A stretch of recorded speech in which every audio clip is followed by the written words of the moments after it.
What's going on, everybody? In this video, we're going to be talking about curve sketching. We're going to be bringing together everything that we've talked about over the last few videos, maxes and mins, concavity, inflection points, limits with L'Hopital's rule, all that stuff, and we're going to be taking that and using it all to sketch some curves. So let's get into this video.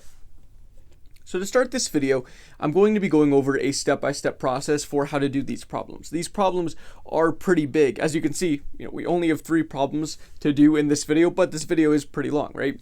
So these problems are pretty beefy, and so having a step-by-step process is going to be really beneficial. Okay, and then of course, like I said, we're going to go through and do 3 problems. And as always, I do have the unfinished and the finished notes in the description down below, so if you want to follow along or you want something to review, definitely check out the description for that. Now, before we get into this video, I quickly wanted to mention my full Calc 1 course, which I'm going to have linked in the description down below. In this course, I have plenty more practice problems to really get you feeling confident with each topic. I also have video explanations for every single practice problem in the course, so don't worry, you're not going to get left in the dust on anything. So if you're interested in that, be sure to check out the link in the description down below. Now let's get into this video. So to start off here with our step-by-step process, right? Like I said, we're going to be using a lot of different things that we've learned in Calc over the past couple videos, and using these things, we're actually going to be able to do a pretty good job at sketching a curve. It's going to be pretty accurate. Now, a lot of these things, the things we're adding on here, other than what we've talked about in the last few videos, you guys have talked about this stuff since you were in algebra, right? Like for the first 2 steps here, the domain, right? All the x values that you can plug into a function and get a y value back. Right? So for instance, like 1 over x minus 2. For this function, you can't plug in x equals 2. So x equals 2 is not in your domain. Right? You don't want to get a y that is undefined. And it would be if x was 2.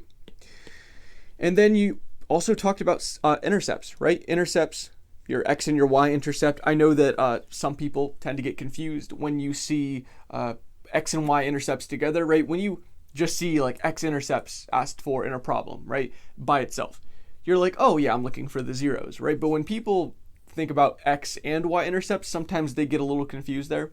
So if that is you, let me explain how to not get confused with that.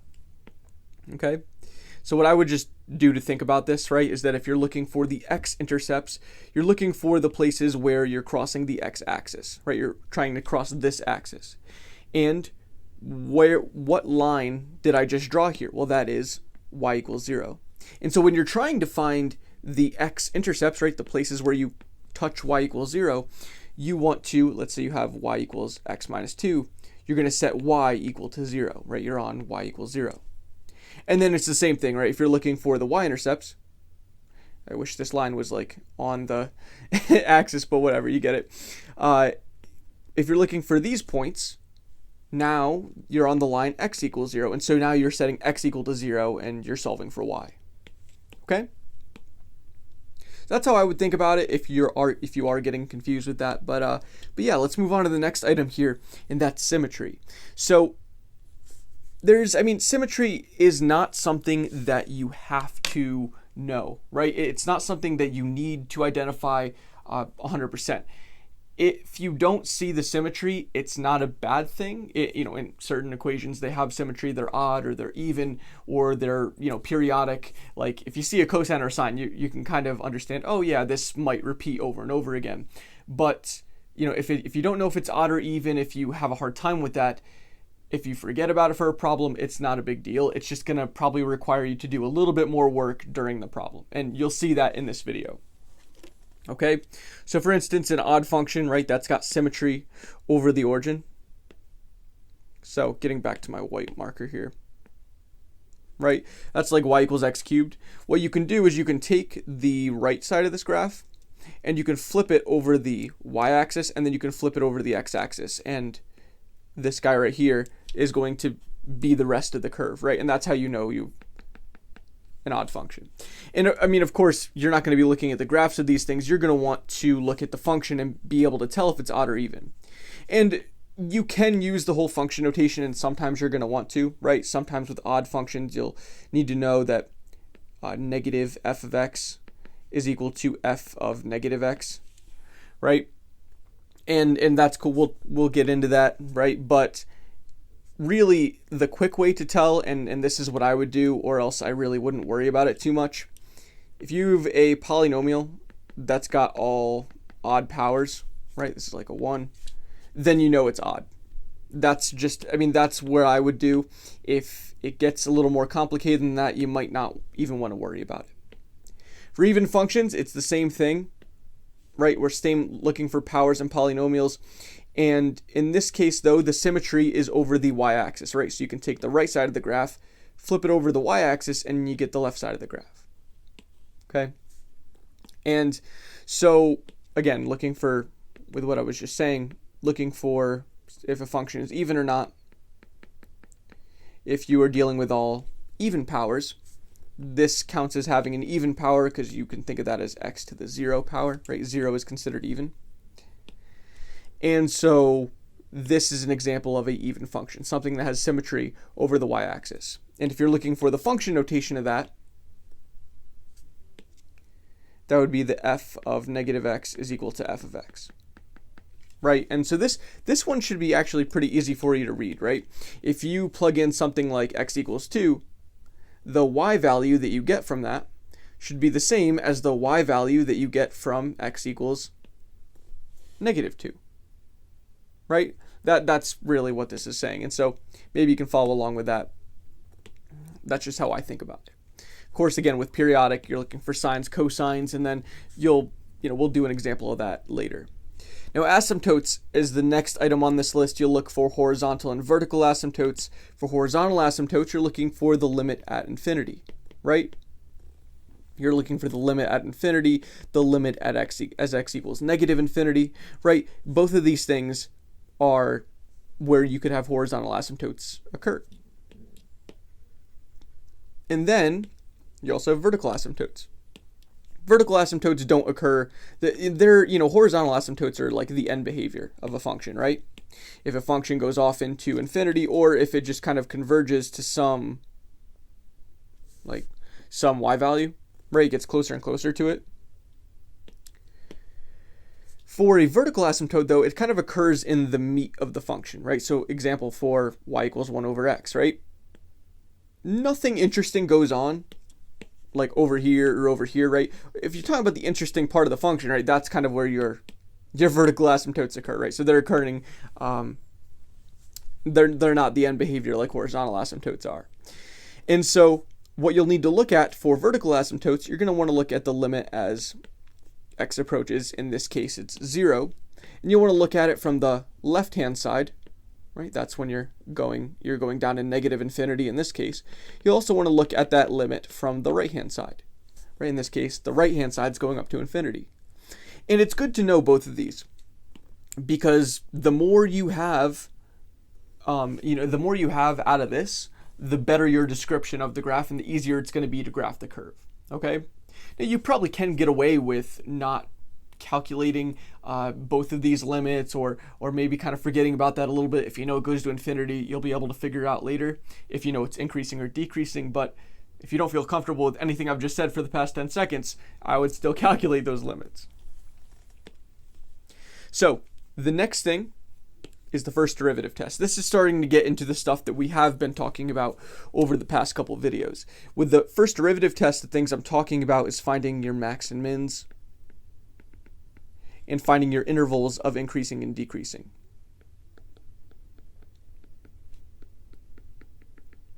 Okay, this is where the actual function really starts to take shape, right? When you talk about the first derivative stuff and the second derivative stuff, you really know, you might get some points from the intercepts, right? And you might get the whereabouts of some asymptotes and you might get the end behavior, but the first derivative test is really going to tell you how to connect 2 points, right? It's going to help you start to do that, and second derivative test is going to help that even more.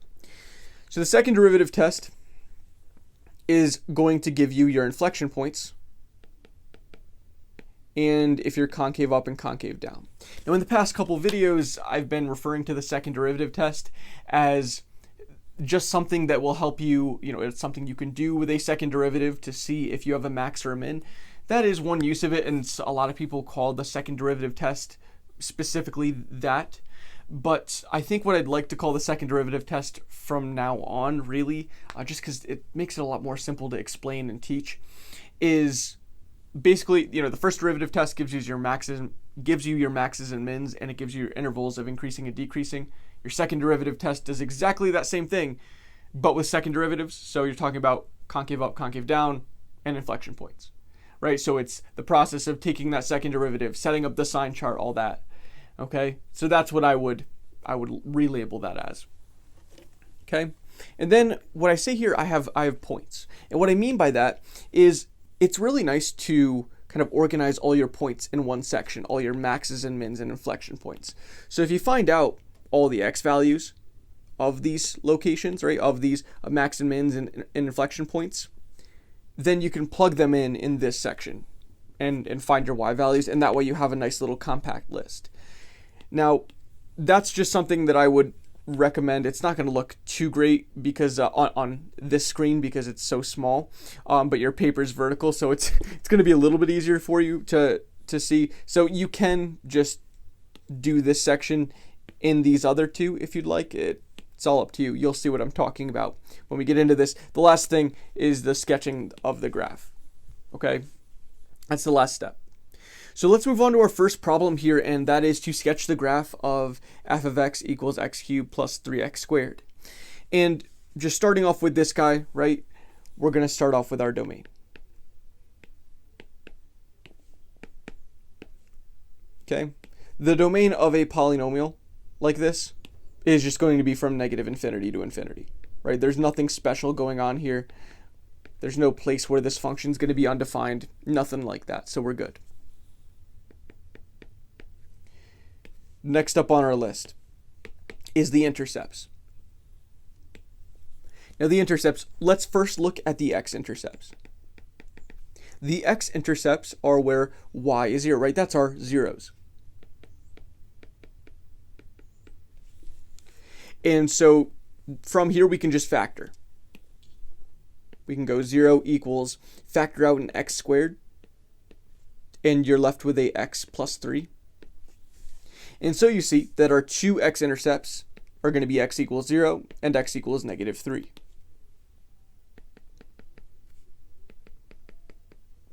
Right? And there you go. Now moving on to the y-intercepts, we're talking about x equaling 0 now. So now we have y equal to 0 cubed plus 3 times 0 squared. As you can see here, that's just going to be y equals 0. And so there is your y-intercept. Next, we can focus on symmetry. And actually, for this function, you can see there's not going to be any symmetry here because we have a odd power and an even power, and those are going to conflict, cause a bunch of ruckus, and so we're not going to get a nice even function, sadly. Okay? And so there's no symmetry here. Okay. So then we'll focus on asymptotes. I mean, it's going to be basically the same thing, right? There's not going to be any asymptotes here, because this is just a polynomial. I'm trying to give you something that's a little bit easier to start off with, because the stuff that we're going to get into in problems 2 and 3, they're going to have some asymptotes. They're going to be really nasty. And so if I can just walk you through the process pretty quickly here, I think that's going to help you a little bit more to get it down before we move on to the really long problems where you start forgetting other steps and all that. So here we go. We're going to mark that. Change that to blue because we're in the blue section. And we'll move on to 5, which is the first derivative test. We're already getting into our first derivative test here, which is good, because in the next problem we're going to have so many asymptotes to deal with, and it's awful. But we're going to take a derivative of that guy here.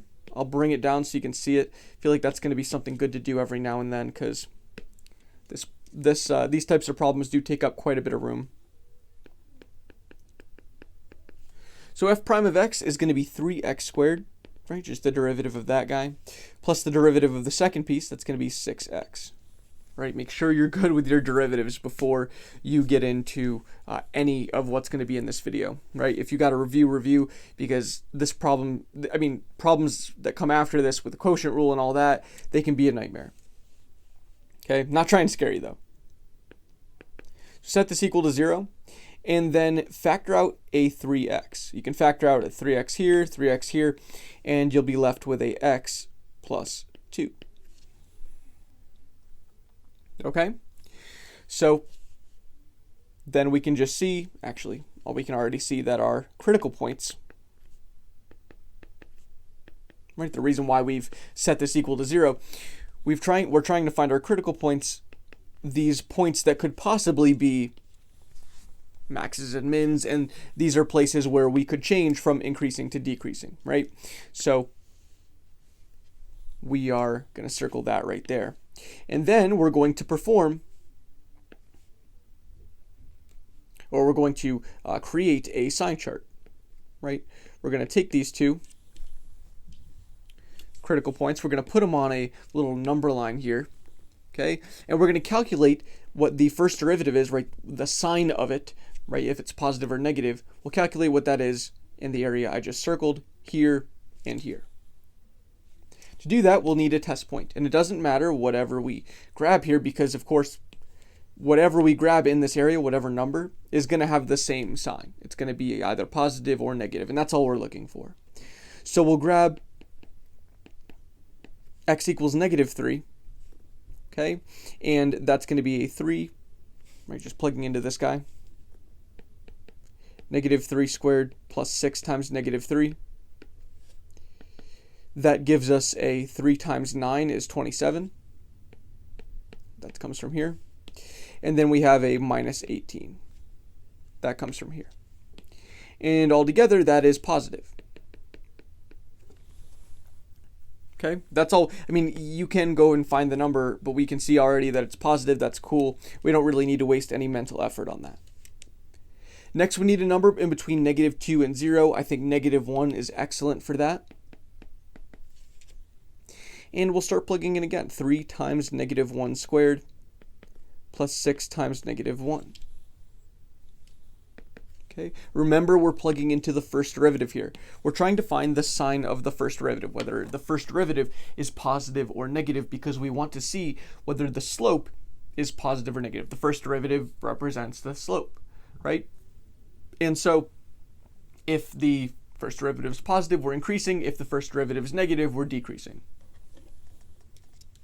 So 3 times -1 squared is going to be 3, and then we have -6 from this guy, and that is negative.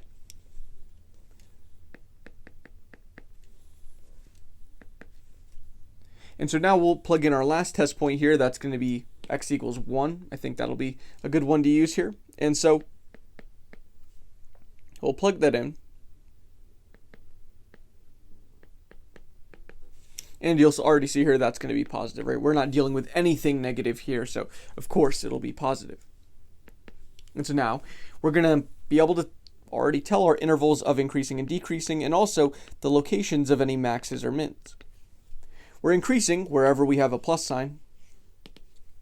And so that's going to be from -infinity to -2, and from 0 to infinity. And we're going to be decreasing in between -2 and 0. Okay. Then also you can see that since we're going from positive slope to negative slope and negative slope to positive slope, we're going to have a max at x equals -2 and a min at x equals 0. Okay. And so we can write that. So we'll write max at x equals -2, min at x equals 0. Okay, and we'll plug that into the original function in in the 7th step. Cool. So now that we have done our first derivative test, let's move on to the second derivative test. Let's take a derivative of our derivative and work some magic.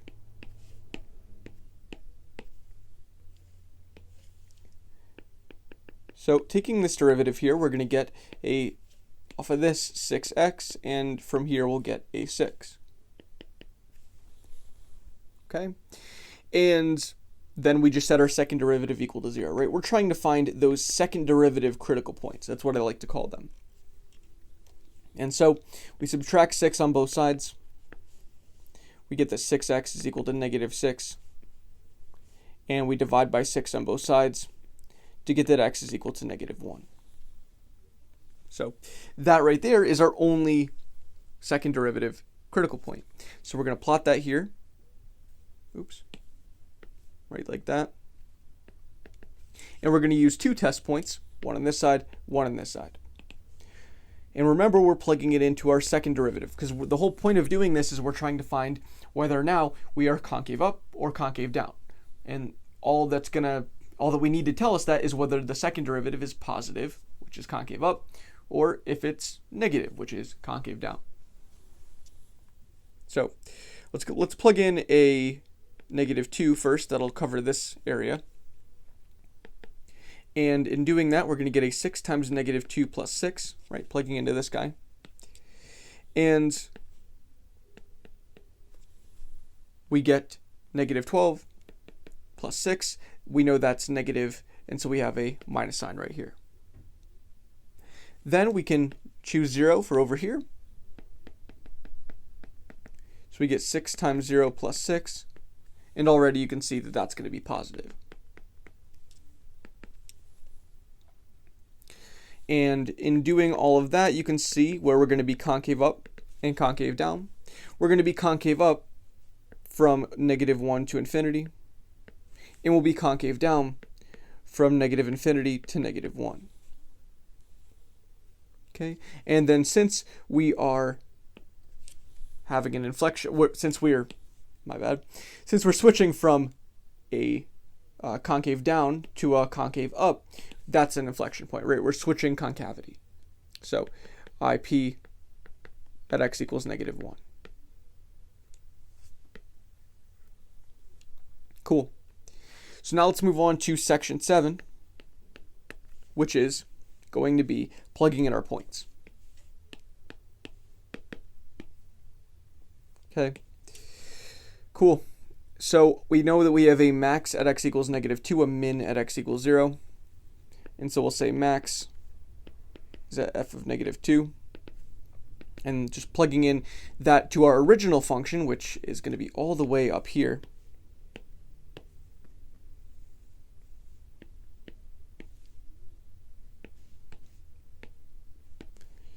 We're going to get -2 cubed plus 3 times -2 squared. Okay, and so f of -2 is going to be, this is a -8. And this right here, so -8. And then this right here is going to be 3 times 4, which is 12. And so our maximum is going to be 4. Okay? Cool.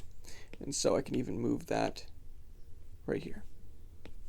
I think that's actually a really good way to organize it. Then we're going to do f of, what's our other point? We have f of 0. That's when we're going to have a min. So plugging in, we're going to get 0 cubed plus 3 times 0 squared. And so you can see we're going to have a min at 0. Okay. Then, lastly, we're going to have an inflection point at x equals -1. We need to know where that is. And so plugging that into our function, we're going to get a -1 plus 3. Okay, I'll move that up here actually. Cool. And so we see that we have an inflection point at 2. Okay. And there you go. Now we're going to be all ready to graph this.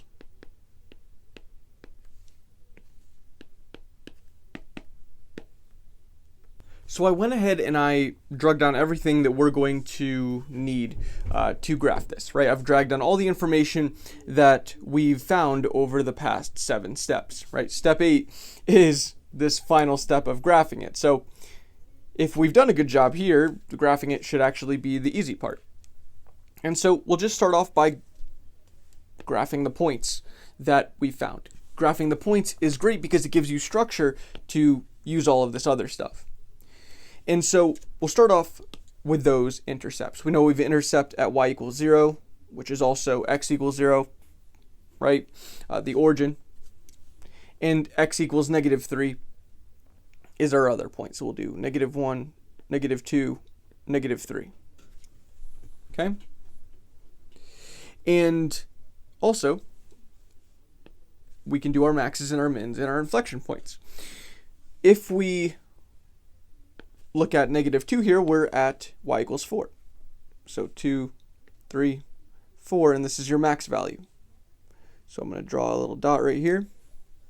Okay, that's a maximum. Your function's not going to go past that. And then you have your minimum at the origin. Okay? And so you might see some behavior for this graph here. You kind of see how it would bounce off right here.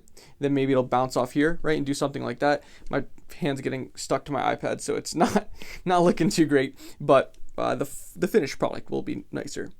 So we have our min there. We also have an inflection point at x equals -1. That's 2.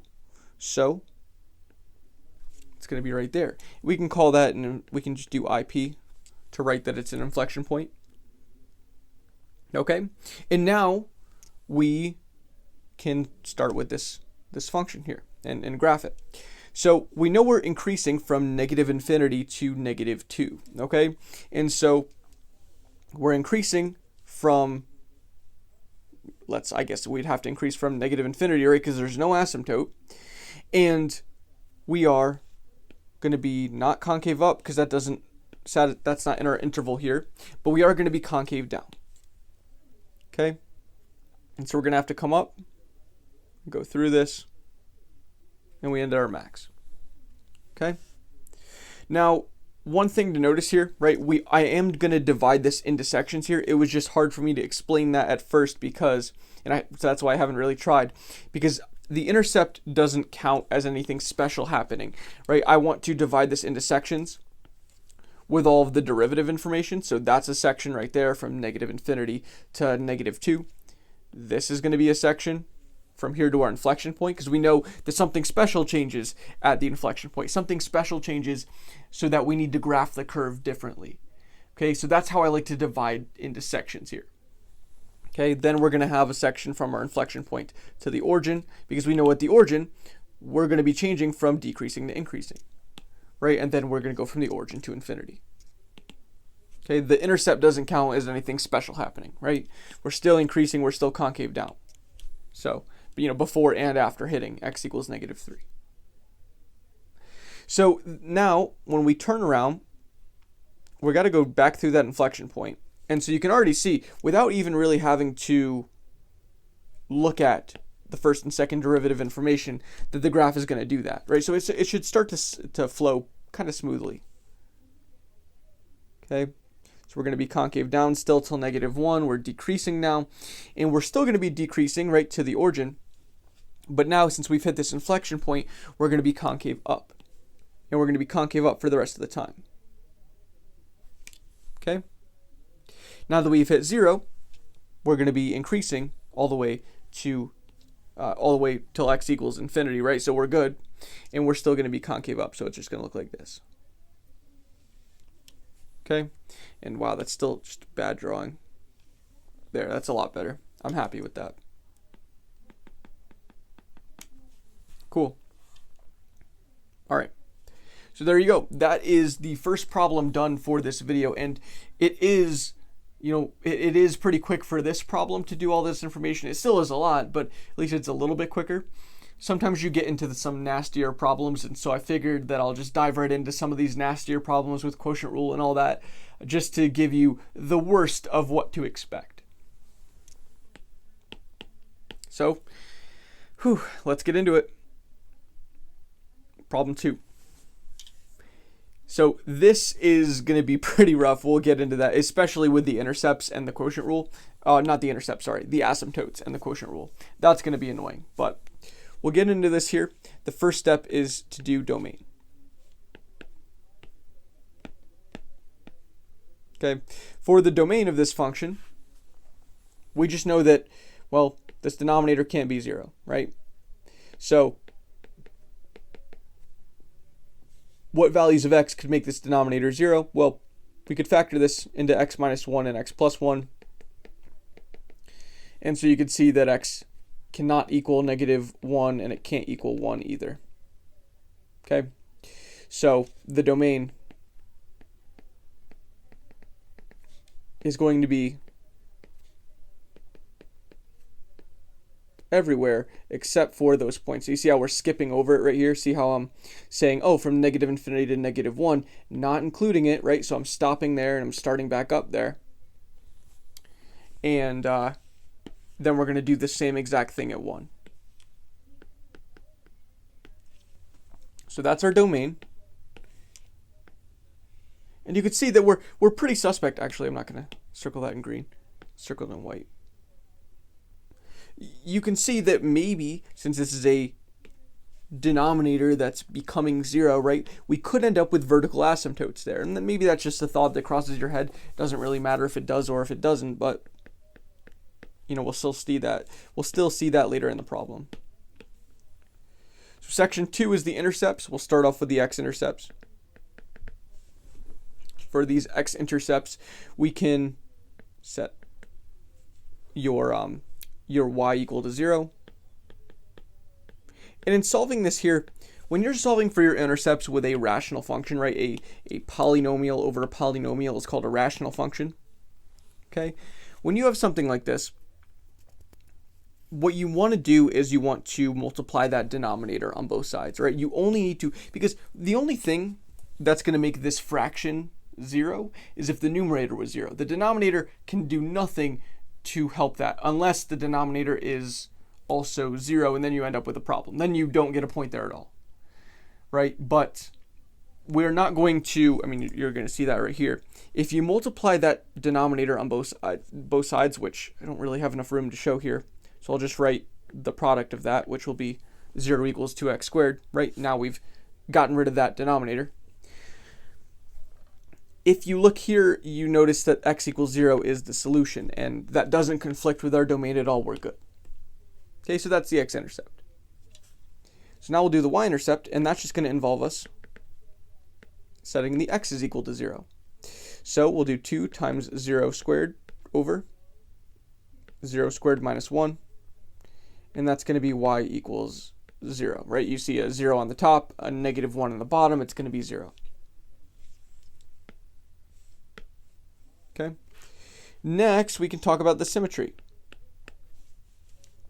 And I get if you want to skip this section, that's fine, right? If you don't want to look at the symmetry, if you don't feel comfortable with that.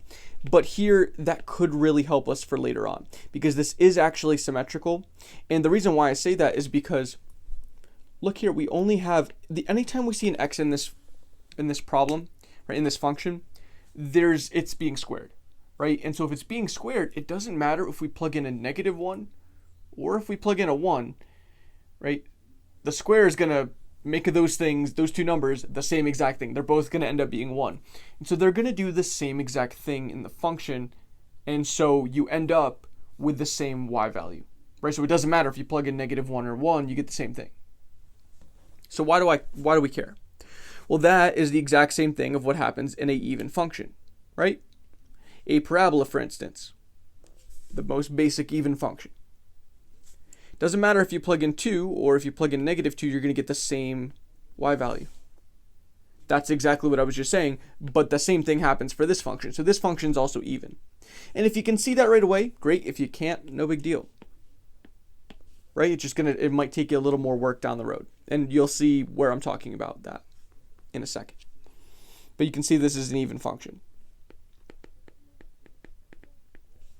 Okay, and so when you see all those even powers, you should get a little suspicious that it could be an even function. So section 4 is where we're talking about asymptotes, right? And so we'll start off with horizontal asymptotes. And this is what I wanted to do earlier. Apologize because it keeps scrolling here, but I'm scrolling so much you would think this is TikTok. So that was the lamest thing I've ever said in my life. All right. Starting with horizontal asymptotes, we're going to look at this function. And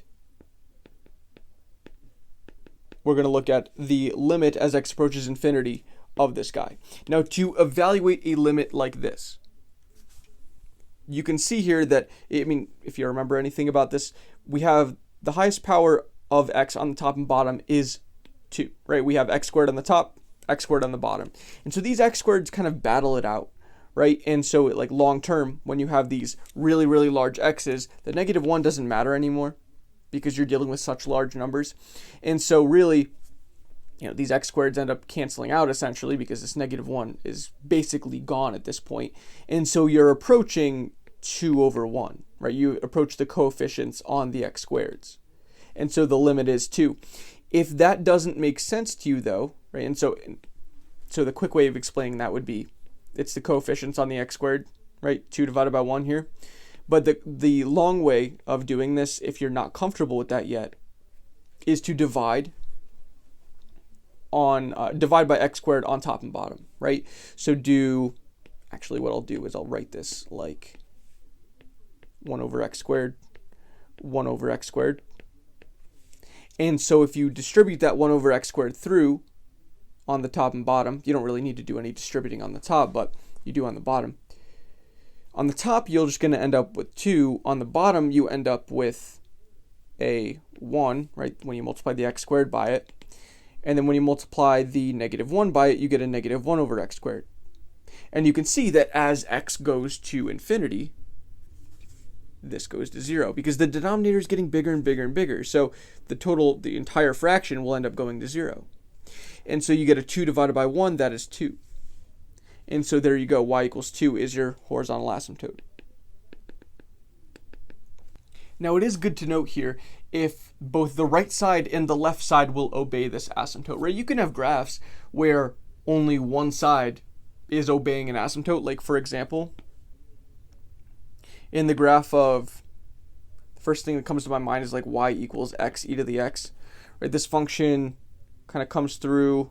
I don't remember exactly what this thing looks like, but I know it goes to infinity from this side, right? And then it comes back and it approaches y equals 0 from the left-hand side, right? So this horizontal asymptote of y equals 0 is only obeyed by the left-hand side. The right-hand side doesn't want anything to do with it. It's like, nah, bro, I'm going to infinity. That's it. Like, we're good. So you can see here that this limit was as x approaches infinity. So this is the right-hand side. But since this is a even function, this is where knowing it's an even function is really comes in handy. You know that both sides are going to obey this, and you don't need to do a limit as x approaches negative infinity. You don't need to waste time doing that because you already know that since the right side did it, the left side's going to do it, right? There's symmetry over that y-axis, okay? So you can even make a note here and say for both sides. So that was the horizontal asymptotes. Let's do the vertical asymptotes now. And well, we know that there could possibly be vertical asymptotes at -1 and 1, right? That's where the denominator was 0. We talked about that with the domain. And so we'll just look, right? We'll look at the limit as x approaches 1 from the negative side, from the left-hand side.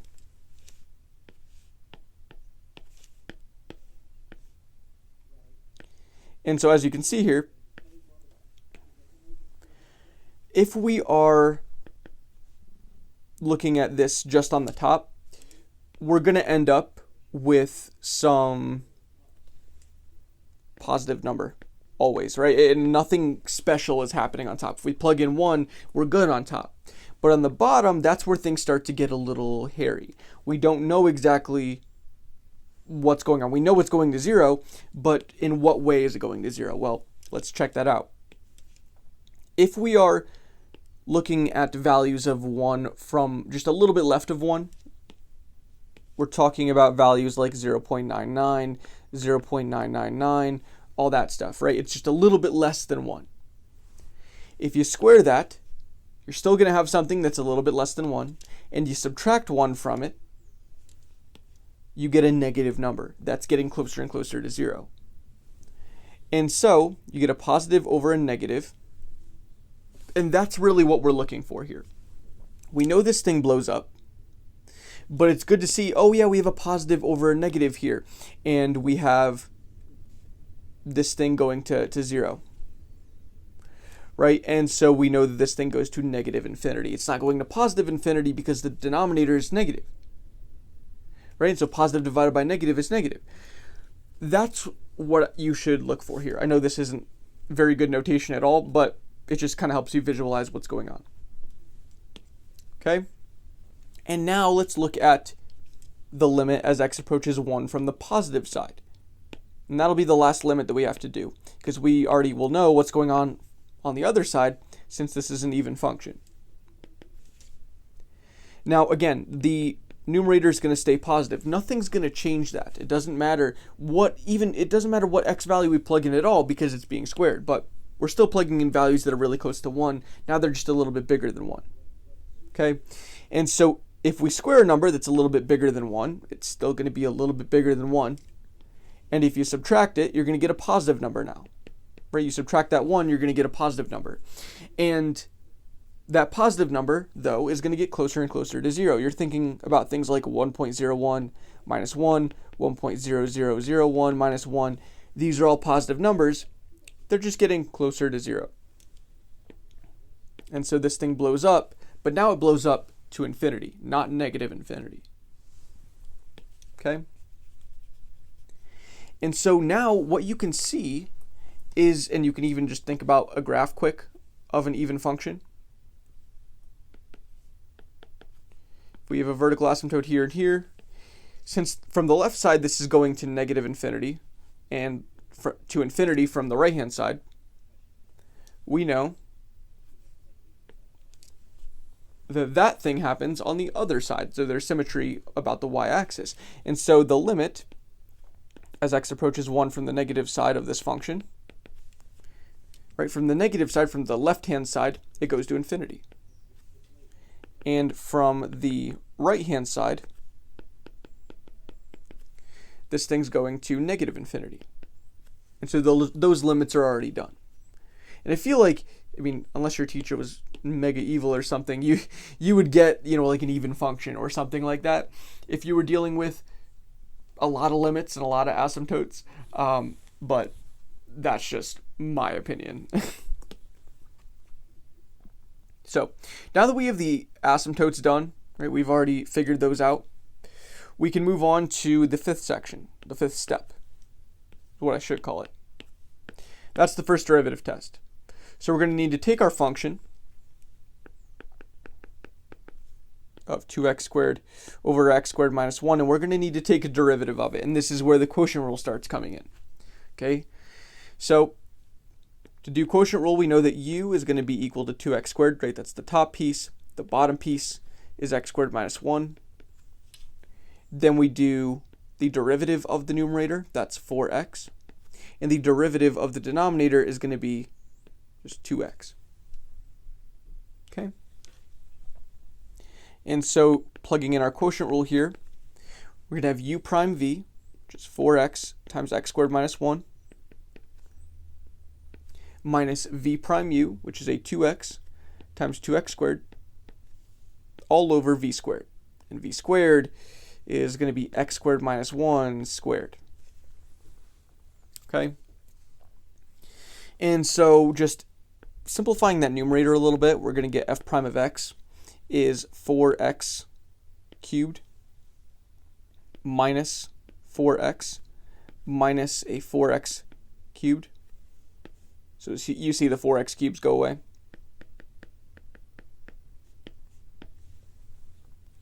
And then we can write that finally as negative 4x over x squared minus 1 squared.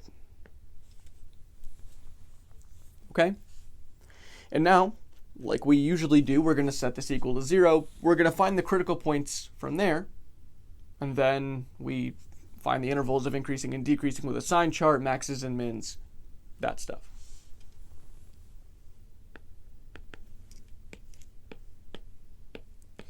setting this thing equal to 0,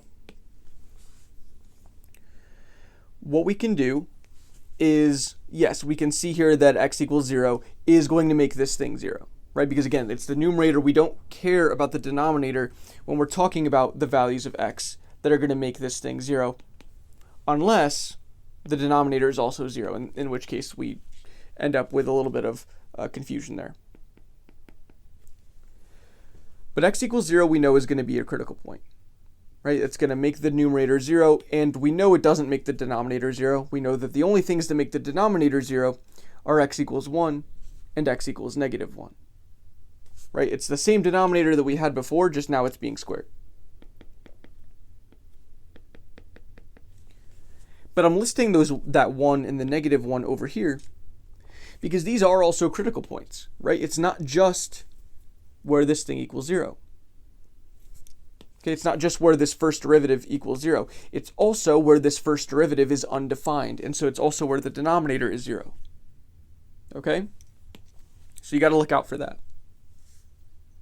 Now we're going to put in a sign chart. And again, since this is an even function, and we figured that out, we only need to do 2 of these spots. We don't need to do all 4. Okay? So now let's plug in a test point here for our first derivative. We'll do 1/2. Okay, again, just try to figure out whether this thing's positive or negative. You don't have to go above and beyond and actually figure out what the actual value is. If you square 1/2, you're going to get 1/4. So hopefully that's all right with you if I write it like that. And so now what do you see? Well, you see that the denominator, and actually you don't even really need to worry about the denominator. You know, since it's being squared, it's always going to be positive. But you see the numerator is going to be negative. And so you get a negative over a positive, and so that's a negative. And so put a negative there. Now doing another test point here, we can do, let me move this up a little bit. We can do f prime of 2. So that's going to go here. And just plugging that guy in here, 2 squared is going to be 4. We get a negative over a positive again. And so that's negative. So we get negative, negative. Now, no, that does not mean that we get negative here, negative here. It's actually going to be the opposite. Remember. And if you get confused with this, just graph an even function and it'll tell you about all even functions, right? For example, with y equals x squared. Since there's symmetry over the y-axis, if we're increasing on the right-hand side, we're going to be decreasing on the left-hand side, right? So it's gonna oppose each other. So if we had, so here we're gonna have plus signs instead of minus signs. But if we had a plus sign here, then we'd have a minus sign here. Okay, but that's not what we got here. All right. So now we can tell where we're increasing and where we're decreasing. I can move this over a little bit just so we can actually write that on the same page here. And so we're going to be increasing from negative infinity to -1 and from -1 to 0. And we're going to be decreasing from 0 to 1 and from 1 to infinity. Okay, and the only place that we're going to get some type of extrema, right, some type of max or min, is going to be at x equals 0, because that's where we're changing from being increasing to being decreasing. So that's going to give us a max. So we could write max at x equals 0. And there you go. You have your first derivative information. So it didn't take too long.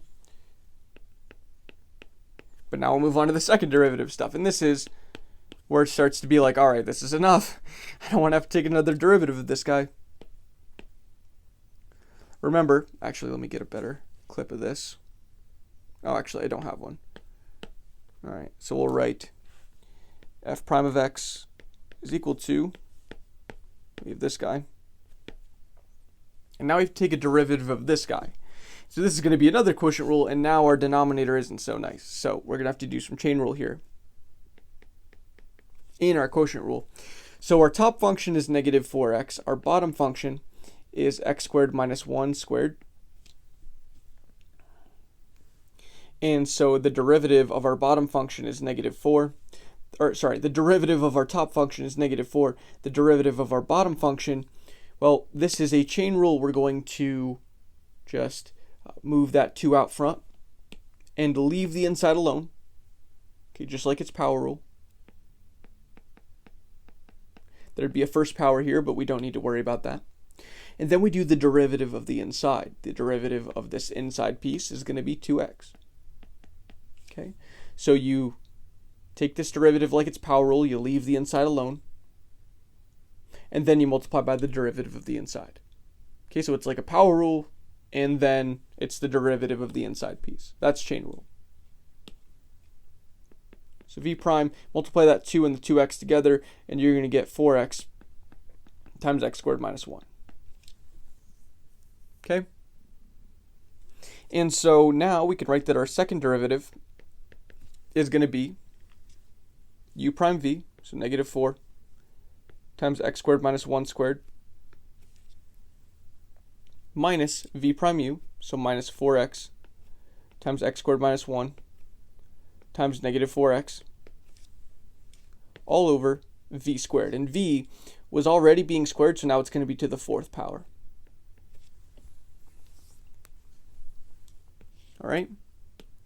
And so now we're going to expand this. You can already see that we can simplify it a little bit, right? We have an x squared minus 1 everywhere. That's why I didn't want to distribute it through here. And this will become a 3, this will go away, this will become a 1.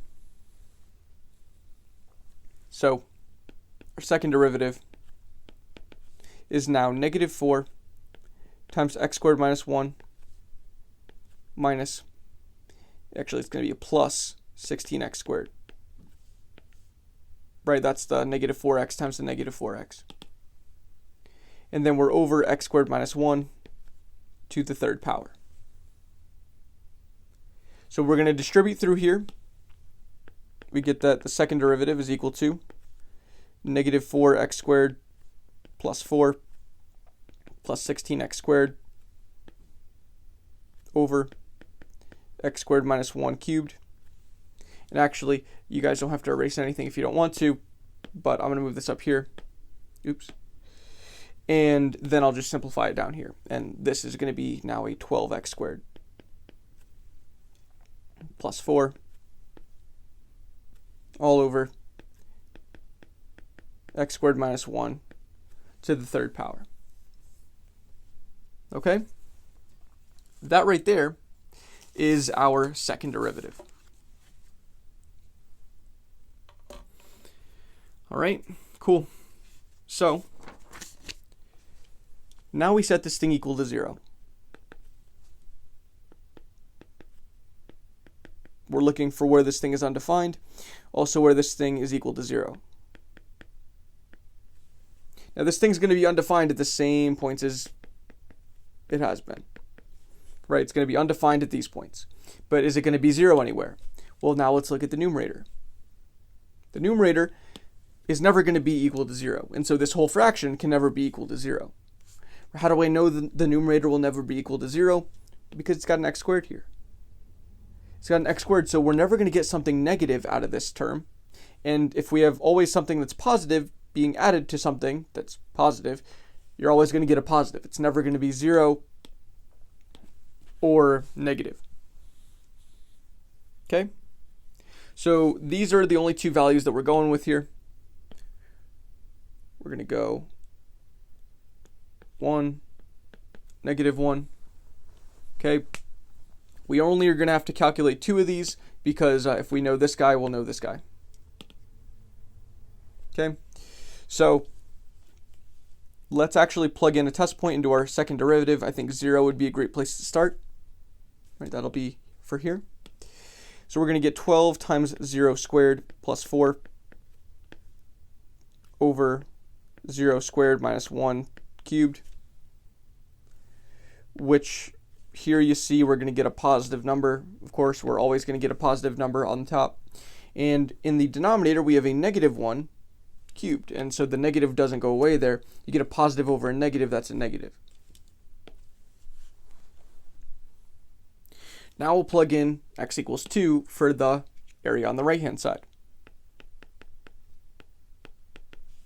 So we get 12 times 2 squared plus 4 over a 2 squared minus 1 cubed. Okay, you get a positive on top like normal, but now you're going to get a positive in the denominator as well because you have a 2 squared minus 1, and that's greater than 1, or that's greater than 0 rather. So positive over positive equals positive, so you get positive here, and also by symmetry, since this is positive, this is actually going to be positive as well. Think about y equals x squared. Since this was concave up, this is also going to be concave up. All right? All that it's saying here is that, like, we've been moved out a little bit. And so we still have an even function here. I guess you can even think about it maybe as being something that looks like this, where this is supposed to be symmetrical, but it's obviously not. You're going to have some little concave down piece in the middle here, and then you have 2 concave up pieces right here. And that's how I would describe this graph looking to you. Okay, that's just, something that pops into my head. So that's kind of what you can think of as the visual representation of that. Cool. So now we can see from all this information, and I'll move it over so we can just plot it really nice here, all on this page. Oh, well, I guess we're not running out of a page right now, but still. So concave up is going to be from negative infinity to negative 1, right, where we're positive. And from 1 to infinity. And concave down from negative 1 to 1. And so there you go. We have that. We're also looking at inflection points here for our second derivative information. And yeah, we are changing concavity here, but remember the function's undefined negative 1 and 1. And so there's not going to be any inflection points. We know we are changing concavity here, and maybe you can make a note of that if you want, but there's none. There's no points where we're changing concavity. There's only asymptotes that we have different concavity on each side of. Okay? So the last thing we'll do here, that's going to be step 7 before we actually go and graph this thing. Then we'll be done with problem 2, and that's going to be a great feeling because then there's only one more left. But we're going to plug in some points for step 7 here. So what I'm going to do is I'm going to copy down this original function, and then I'm going to take the only point that we actually care about here, that's our max point. And you probably, if you are looking at your paper, you might already know what that x equals 0 y value is going to be. But we'll plug it in. When we plug it in, we get 2 times 0 squared over 0 squared minus 1. Right? We've already done this in the intercept section. That's why I was saying that. This is equal to 0, right? That's our origin point. And so we actually have a max at the origin. So now we're going to move on to step 8. And for step 8, we're actually graphing this thing. So we're going to start off by graphing the points. And the only points that we really have are the max point. Is the one max point here. And that is at the origin. Okay? We can just mark up any important x values on this interval, right? Negative 1 and 1, we're going to have asymptotes there. So I'll just write negative 1 and 1. Okay? And then we know we have a horizontal asymptote that both sides obey at 2. And so I'm just going to go and mark all of this stuff. So I'll make a horizontal line across at y equals 2.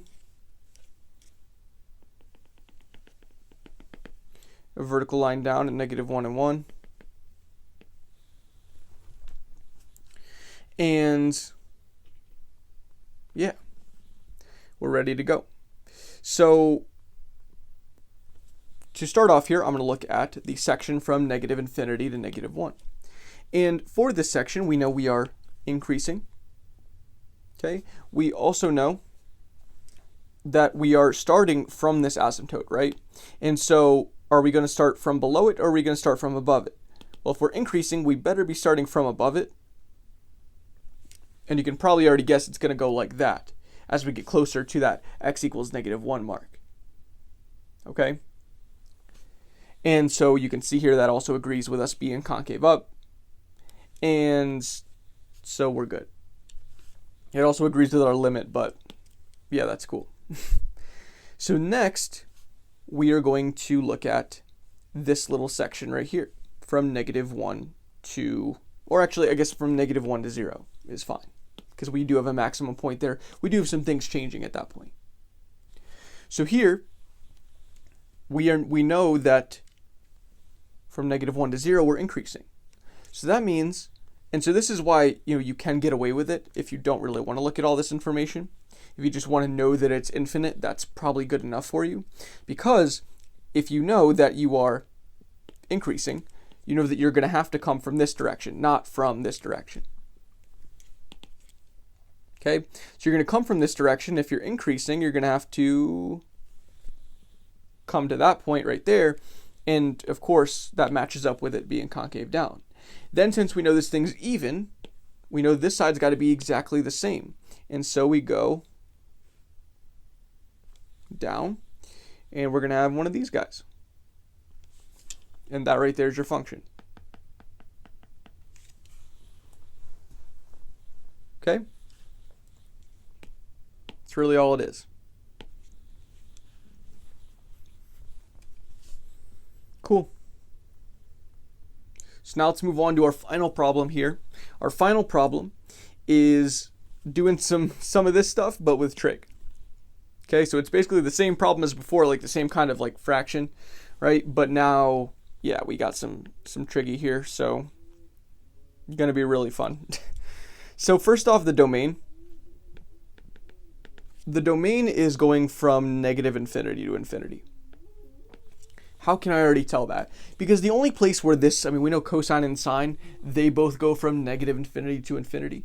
But the only place that this function could be undefined and not have a y value is for x's where the denominator is 0.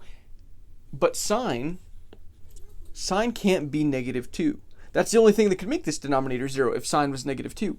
Sine can only be values in between -1 and 1. So, right, I guess the appropriate way to write that would be this. Right? It can't be anything outside of that. And so you can even think about that. I don't want to go into too much depth here. But if it was -2, that would mean that the opposite side is longer than the hypotenuse, which doesn't make sense. But yeah, there's a little sprinkle of nobody cares. I don't know. Anyways, now we're going to move on to intercepts. And so we'll start with the x-intercept. The x-intercept is going to be us setting y equal to 0. And so we can just get rid of that denominator, right? 0 it out, multiply it to the other side. And so we'd be left with a 0 equaling cosine x. Okay? And here, honestly, sometimes they'll give you an interval when you have like trig stuff and you're trying to sketch a graph like that. For us, for right now, I'm going to go from 0 to 2 pi. You can probably see in this function, right, all we have is trig functions and constant values, right? 2 is a constant. It doesn't have any x's attached to it at all. And so we know that sine has a sine of x, right? When you just have an x there and nothing else, that's got a period of 2 pi. Cosine is a period of 2 pi when there's just an x sitting there. And so this entire function, if you can maybe see it already, is going to repeat every 2 pi, right? And so all you actually need to do here is really find the x-intercepts from 0 to 2 pi, and then this will repeat. Okay, and that's something we'll talk about in the symmetry section. That's an example of periodic symmetry. So, cool. Let's figure out what values of x are going to do this. Well, we know that that's going to be 90 degrees, which is pi over 2, and 270. That's 3 pi over 2. You got to know your trick for this stuff. Okay, and so we're all good there. We got our x-intercepts. What about our y-intercepts? Oops, not 3. Not 3, not yet.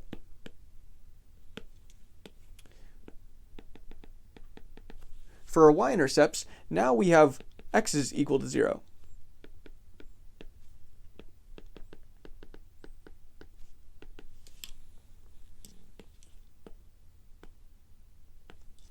And so we get 1, right? Cosine of 0 is 1.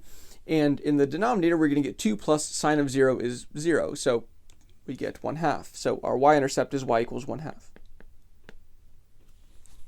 Okay? Great. So now that we have that, we can look at item 3, at step 3, which is symmetry. And as we just said, and you get, I guess the more mathematical way to write it would be that f of 0, or I guess f of 0 for right now, we'll just do a specific case. F of 0 is equal to f of 2 pi, right? If you look at this function right here, you know that 0 and 2 pi are going to do the same thing to both cosine and sine, because 2 pi is 0. And so if you plug both of those in here, you're going to get the same thing each time, whether you're plugging in 0 or 2 pi. And so it would make sense here that the y value at x equals 0 would equal the y value at x equals 2 pi. I can even plug that in for you to show you that if you'd like. I feel like that's just going to be easier than me explaining it with words. Okay, but if you understand that, just skip ahead like 10 seconds. So plugging in 0 here, we'd get, we've already done this actually, 1/2, right? And then plugging in 2 pi,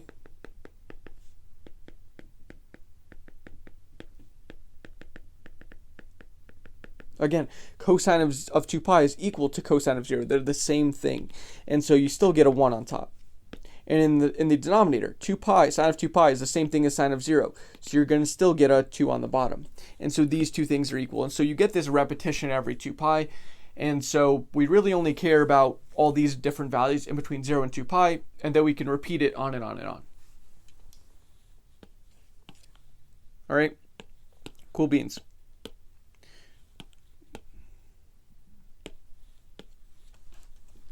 So this is periodic symmetry.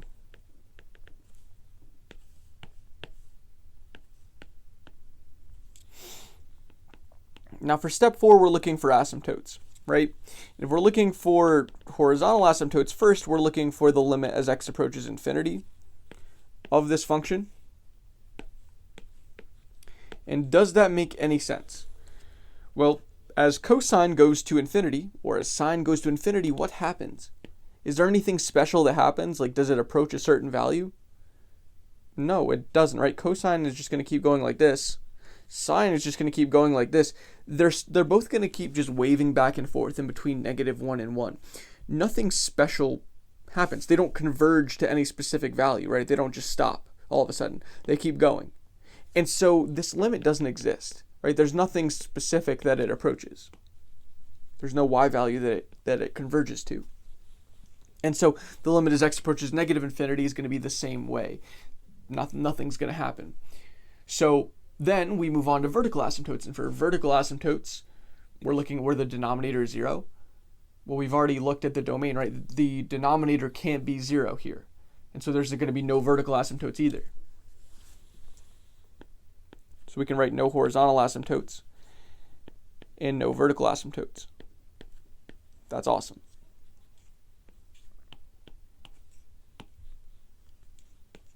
So then we move on to the first derivative test. We're going to move on to some first derivative stuff. And to do that, I'm going to grab this function again here. See, I have to do all this scrolling because I don't have like an entire piece of paper to work with here. But hopefully it's not too distracting. So now we're looking at this function, right, cosine x over 2 plus sine x. We're going to have to use quotient rule again, which isn't the most ideal thing in the world, but let's do it. Taking the derivative of cosine of x, we're going to get negative sine of x. And taking the derivative of 2 plus sine x, we're going to get cosine x. And that's all nice, right? The first derivative is usually a lot nicer than the second derivative, which is going to be a little more of a nightmare, but still not bad. It just sucks that we have to do so many of them, right? And real quick, these problems aren't necessarily hard, right? Now I feel like I was trying to make it seem that way in the beginning of this video, but that's not really the point. The point was that these problems aren't hard, they're just really annoyingly long. You know, these are some of the longest problems, if not the longest in all of calculus, like 1 through 3. So, you know, that's just what I was really trying to get across. But for quotient rule, we know it's u prime v.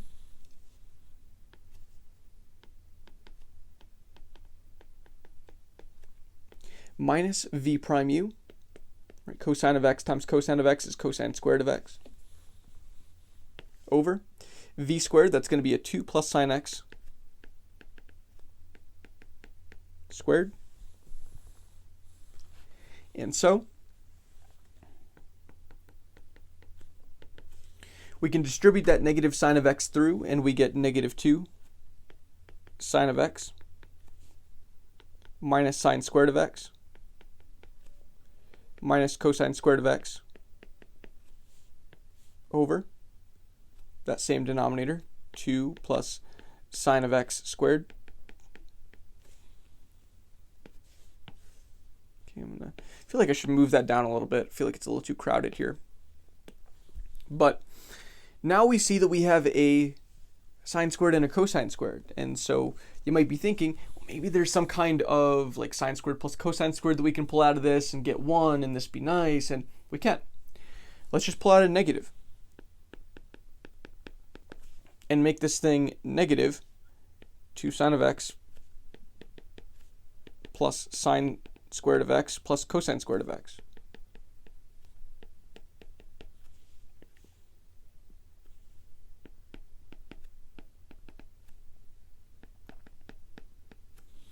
And so you see that sine squared plus cosine squared is 1. And so f prime of x is just going to be negative 2 sine of x plus 1. We have a 2 sine of x squared. Okay? Awesome. There you go. So now we're going to set this thing equal to 0. Right? And we're going to look for places where either the denominator is 0 or where your numerator is 0. Okay? Because where your numerator is 0, that's where this entire thing is going to be 0. And where your denominator is 0, that's where you're going to be undefined. But we've already talked about how sine of x can't be negative 2, and so the denominator can't be 0. But if we multiply this guy away, right, let's multiply away the negative, because I hate negatives, and we'll also multiply away the denominator. And when I say multiply away, I mean multiply it to the other side, and therefore it becomes 0, right? And so you get that 0 is just equal to your numerator here of sine 2 sine of x plus 1. And now we can just solve here. We just subtract 1 on both sides. Divide by 2. And we get that sine of x is negative 1/2. Right? And cool, so what do we do with this? Well, what values of x are going to make sine negative 1/2? To figure this out, we need to look at our if you remember this table, this ASTC table, here in the first quadrant, all trig functions are positive. In the second quadrant, sine is positive, third is tangent, fourth is cosine, right? And it's like that. So we're not looking in the first two quadrants, we're looking in the third and the fourth quadrants. Okay, and we're going to figure out what angle is in those third and fourth quadrants is going to give us -1/2. To do that, we should start off by just finding that angle in the first quadrant. In the first quadrant, sine of what is going to give us 1/2? Well, sine of pi over 6, sine of 30 is going to give us 1/2. So we need to find what pi over 6 is in the third quadrant and in the fourth quadrant. To find what it is in the third quadrant, we're going to add 180 to it, or we're going to add pi. So we're going to do pi plus pi over 6. And in the fourth quadrant, we have to subtract it from 360, subtract it from 2 pi. So we do 2 pi minus pi over 6. Okay, and I know that's pretty small, I apologize. Hopefully you can see that on whatever device you're viewing this on, but I'm going to write this a lot bigger up here. So x is equal to pi plus pi over 6. That's the first one. Picture this as being a 6 pi over 6. That's going to be, when you add it to pi over 6, you get 7 pi over 6. And x can also be 2 pi minus pi over 6. And this you can think of as being a 12 pi over 6. Right, multiply it by 6 over 6. And here you're going to get 11 pi over 6. And so when we set up this sign chart below, we're going to have 7 pi over 6 and 11 pi over 6. Okay.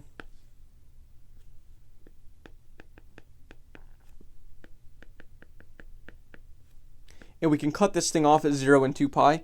And since we've already, looked at this, we've already seen that the first derivative is not going to be 0 at 0 or 2 pi. We can actually use those two things as test points. And so that's going to help us a lot, especially because 11 pi over 6 is technically 330 degrees, right? And if you're converting that to degrees. And so to plug in a value in between 330 and 360 would be a nightmare. And so since we can just plug in 360, things will get a lot easier for us. So I'm going to grab that first derivative, and we're going to plug in some test points here. Notice that if we plug in 0 here, that's the same thing as plugging in 2 pi. So we can actually find both of these at once. So we'll just plug in 0 first. And so f prime of 0 is going to equal f prime of 2 pi. Right, because they're the same thing. And so we get 2 sine of 0 plus 1 over 2 plus sine of 0 squared. Every time we see a sign of 0, right, we know that's just 0. So this is 0, this is 0. We get a 1 over 2 squared, which is a 1 over 4. And of course, don't forget that negative. Okay? So that is negative. And so we get negative here and here. Okay? Next, we have a test point in between here, in between 7 pi over 6 and 11 pi over 6.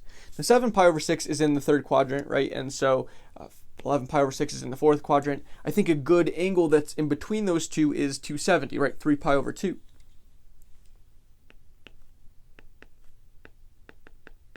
So if we plug in 3 pi over 2 here, we're going to get negative 2 sine of 3 pi over 2 plus 1 over 2 plus sine of 3 pi over 2 squared. And we know that this guy, right, 2 times sine of 3 pi over 2 is negative 2, because sine of 3 pi over 2 is just negative 1. And so we get that. And then we have plus 1 over. This guy is going to be positive no matter what, of course, right? We have this being squared. So we get a positive in the denominator. And so I know I'm kind of mixing numbers with symbols here. Hopefully that's not too confusing. You can just find it anyway and actually just in case, I'm going to do that right now. This is 2 minus 1, right, because sine of 3 pi over 2 is negative 1. So this is just a 1 squared, it's just 1. So I guess that's a little bit nicer than writing a plus sign. It's even less work because it's 1 less. Never mind. Okay, so it's going to be negative. This is a negative 1 over 1. And the negative out front here makes it just 1, so this is positive. All right, cool. I could have done that so much quicker if I wasn't worried about this denominator. All right, so that's cool. We get our intervals of increasing and decreasing. We can write that down over here. We're going to be increasing from 7 pi over 6 to 11 pi over 6. And we're going to be decreasing from 0 to 7 pi over 6, and from 11 pi over 6 to 2 pi.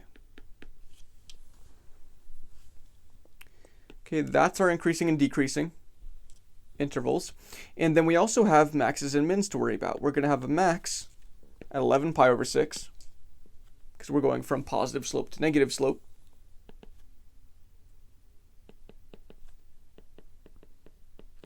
And we're going to have a min at 7 pi over 6 because we're going from negative to positive slope.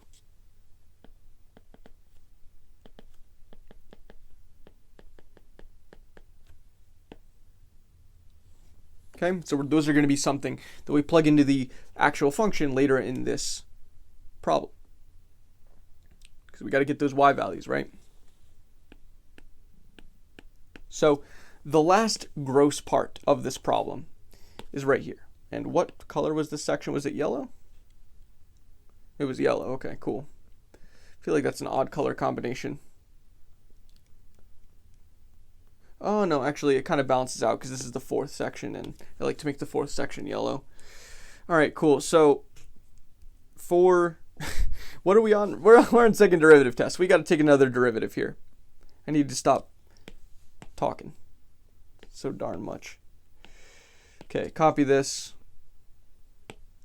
Paste it.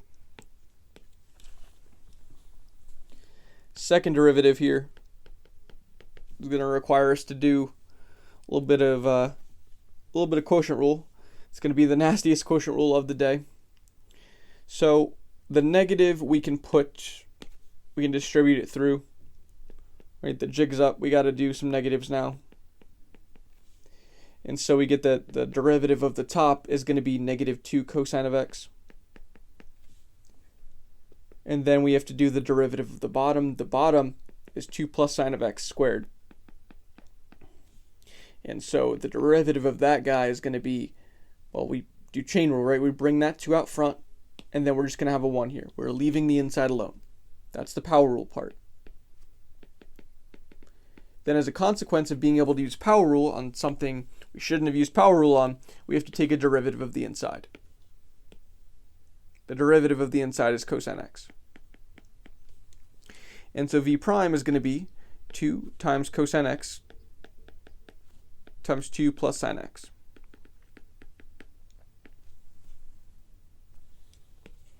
So now you can write your second derivative, u prime v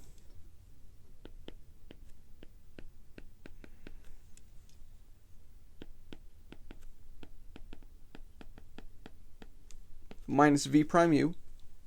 It's going to be a long one.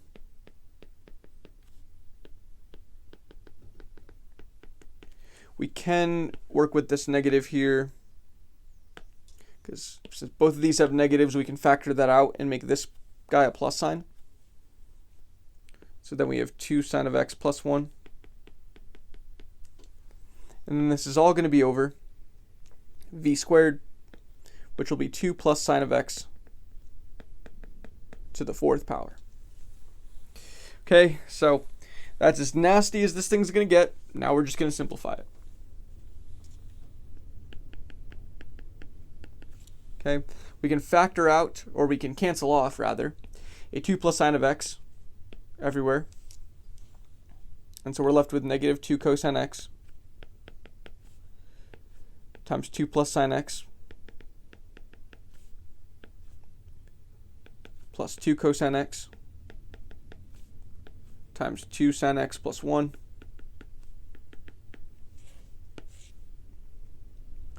all over that same denominator, except now it's to the third power.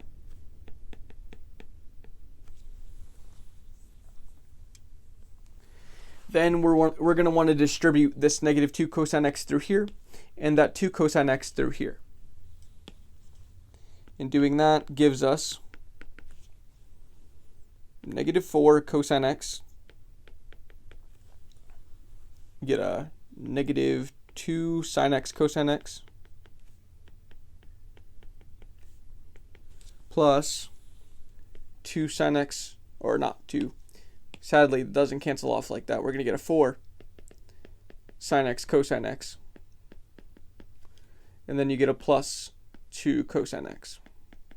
So we got a little bit unlucky here. Nothing canceled out in the numerator, but at least they're like terms that we can combine.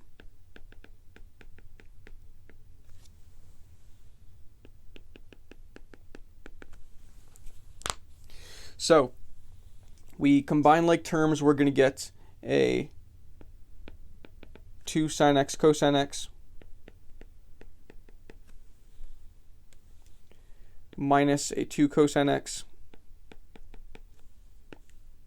over a 2 plus sine of x to the third power. And then the last thing that we can do is factor out a cosine x, actually factor out a 2 cosine x.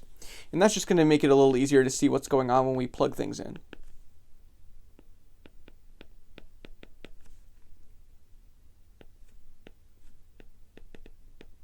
Oops, not 2, just going to be sine of x minus 1 now on the inside.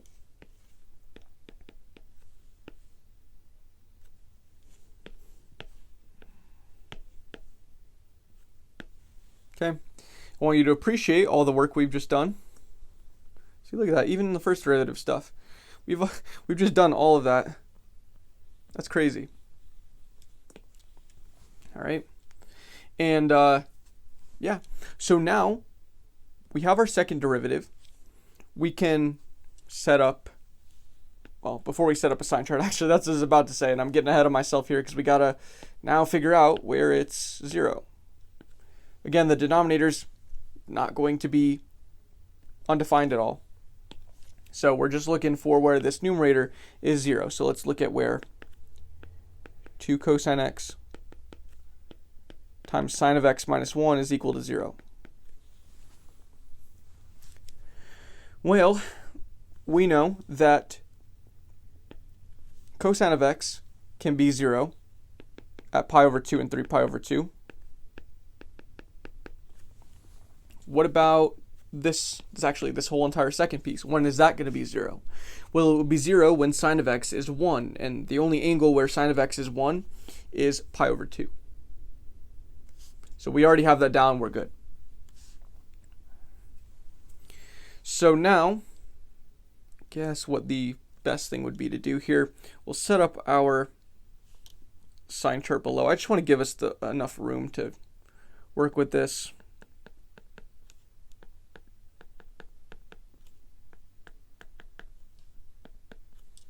So we'll set up our sign chart up here.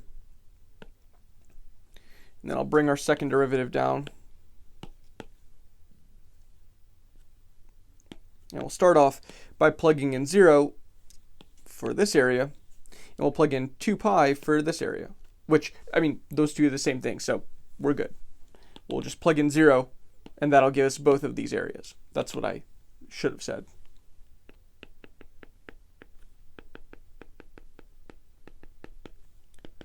So we'll get a 2 cosine of 0 times sine of 0 minus 1 over a 2 plus sine of 0 cubed. This first piece here is going to be positive.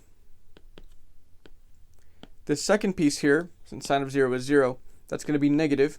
It's going to be a negative 1. So you get a positive times a negative over this denominator is a 2 plus 0, and cube that, you're going to get a positive. So this is a negative.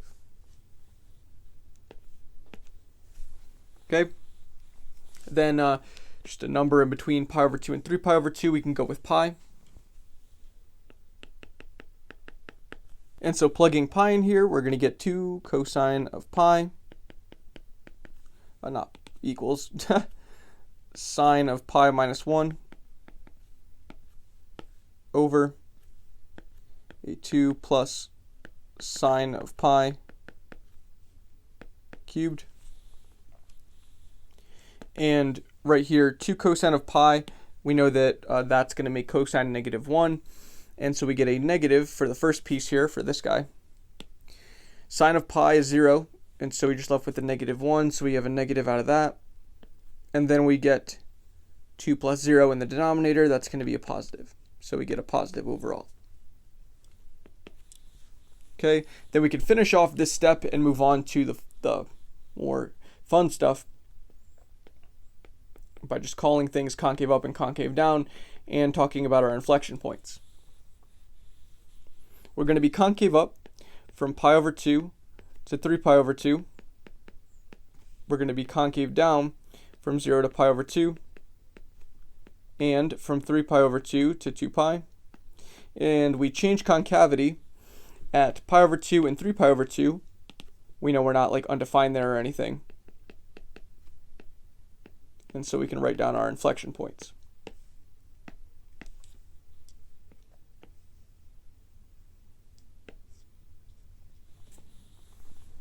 Okay, cool. So now we just have to find these points, then we're ready to graph.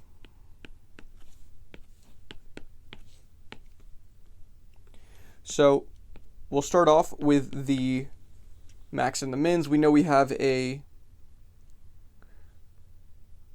max at 11 pi over 6, a min at 7 pi over 6. So we'll start off with and we need the function.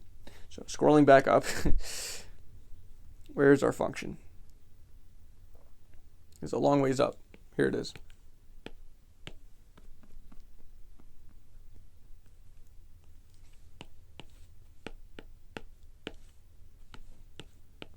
So we're going to plug in 11 pi over 6 to our function.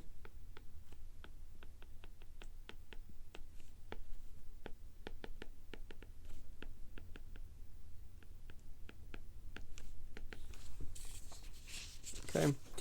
And of course, remember that plugging in this 11 pi over 6, it's just 30 degrees, but it's in the fourth quadrant. And so we know that the only thing that'll be positive here is cosine. Okay, cosine of 30 is rad 3 over 2. And so we're going to get a rad 3 over 2 on the top. And then we have a 2 plus sine of 11 pi over 6, sine of 30 is 1/2, but it's in the fourth quadrant. And so it's going to be negative 1/2.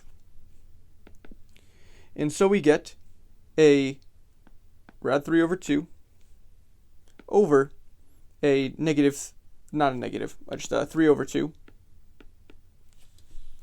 And that means that the denominators go away. We just have rad 3 over 3. And that means that our max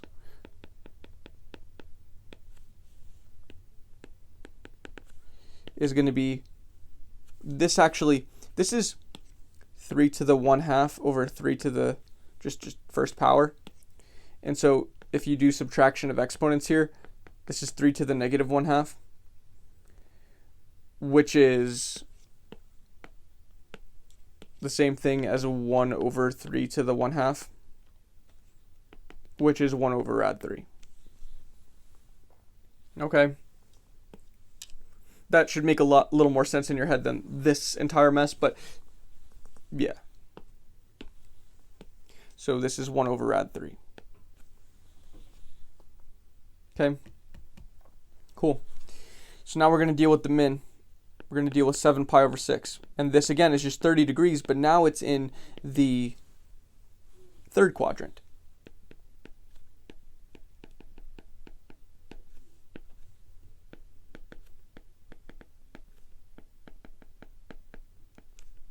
Right, we talked about that earlier. These things are just 30 degrees. We had to find them in other quadrants because it was where sine was negative 1/2, right?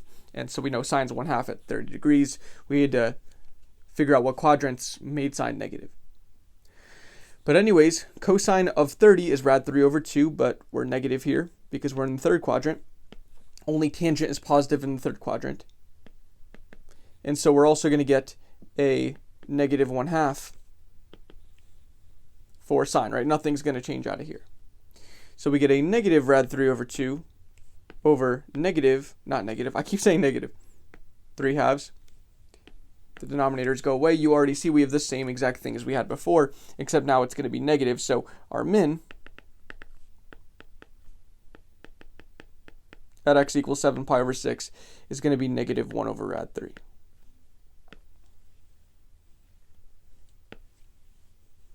Okay, so we have our max and our min.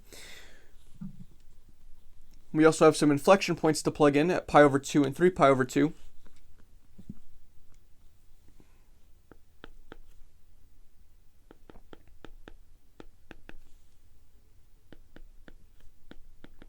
So plugging in pi over 2 first.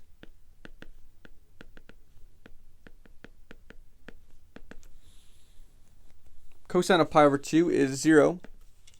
And the denominator is going to be 3, but that doesn't matter. So we know that the inflection point is going to be happening at y equals 0. And then we have another inflection point at 3 pi over 2. Plug that into our function.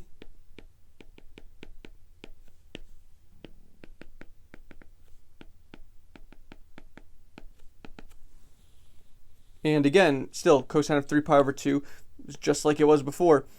It's going to be 0. And so our two inflection points, both at x equals pi over 2 and at x equals 3 pi over 2, are going to be 0. All right, and so we're going to move on to the last step here. This is the last part of this problem and the last part of this video here.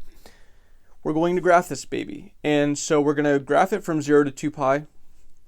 We honestly can just forget about this looking graph and just graph it kind of like this. Okay. And so first off, let's graph some points. We know our inflection points are max and mins, and we have some x and y intercepts. I'm noticing now that our x-intercepts were our inflection points, and so it was kind of redundant to plug in a second time, but whatever. So we have pi over 2 and 3 pi over 2, which have inflection points here and here. We'll write those, we'll just write IP. Okay. And we know that we have a y-intercept at 1/2. That's going to be good to write down. So we'll just put 1/2 here. Okay. And that's also going to be shared by the 2 pi point, right? Because we know this repeats every 2 pi. And so hopefully that'll be at the, trying to make this at the same y value here. Yeah, it's about straight. Cool. And what other points do we have? We have our maxes and our mins at 7 pi over 6, which is in the third quadrant. So it's going to be right after pi. So pi is like right here. 7 pi over 6 is just going to be like a little past that. And then 11 pi over 6 is going to be like right before the end here. So 11 pi over 6 is going to be the max. It's going to be a little bit higher than 1/2. It's kind of like right there. That's 1 over rad 3. And 7 pi over 6 is just going to be that in the opposite direction. So picture that as negative 1 over rad 3. Okay, cool. And so now we've got all our plots, our points plotted. There we go. And we can just start going here. So let's start off from 0 to pi over 2, right? To our first point that actually matters about something. And we know that from 0 to pi over 2, we are concave down. So, and to get from here to here, we got to decrease. So you can already see that happening. So then we go from pi over 2 to 7 pi over 6. And to do that, looks like we got to decrease again, and your intervals of increasing and decreasing will tell you that we're going to be decreasing to 7 pi over 6 anyway. But now we're changing concavity. We're at an inflection point. And so we are coming in like that. Okay. We're going to be concave up back to 3 pi over 2. Right? That was my best attempt. Let me try it again. Oh no, still pretty bad. All right, that's fine. And then we have to get to 11 pi over 6. So you can only imagine we'd be concave down during that, right? And it shows you we're concave down till 2 pi anyway. And so hopefully by now you kind of get the flow of these graphs, right? You don't really, if you got all the points plotted, you don't really need to look at this information too much. Still look at it, just do some checking and all that, but really you get the flow of the graph pretty quick. And so there you go. We have finished our last graph. And so yeah, guys, that's going to do it for this video. I hope this was able to help you. And if you're interested in doing plenty more practice problems, be sure to check out that full Calc 1 course in the description down below. But yeah, guys, that's going to do it for me for this video. I'll see you soon.